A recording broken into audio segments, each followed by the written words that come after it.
من پر از وسوسه خواب واسه رویای رسیدن، من بی حوصله بی تو میونه باور و تردید، میونه عشق و معما، با تو هر نفس غنیمت، با تو هر لحظه ی دنیا،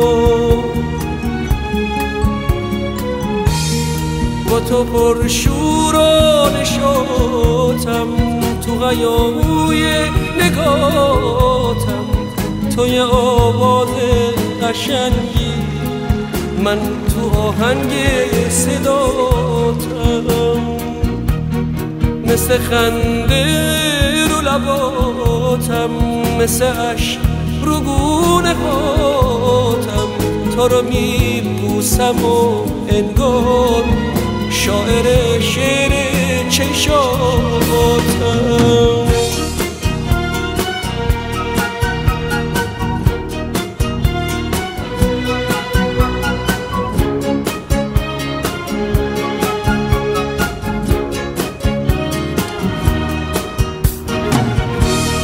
دشت پونه های وحشی، رنگ التماس و خوابش، موج خاکستری باد، شعله گرم نوازش، بیا گلگوشه عشق با تو هم صدا بخونم، تو رو دوست دارم و ای کاش تا ابد با تو بمونم.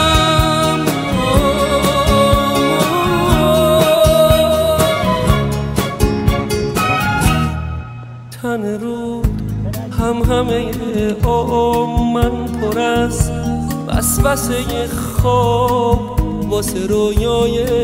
رسیدن، من بی حوصله بی تو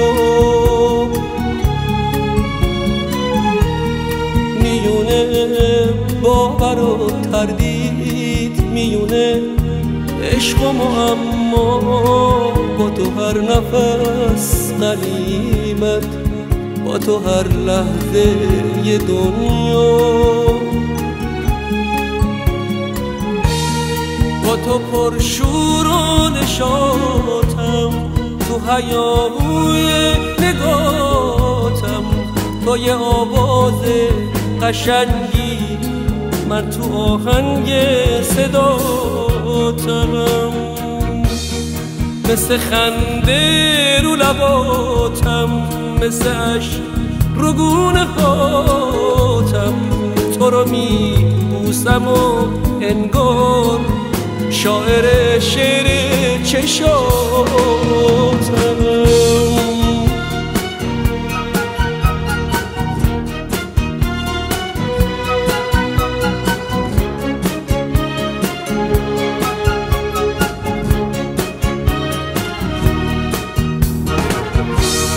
دشت پونه های وحشی، رنگ التماس و خواهش،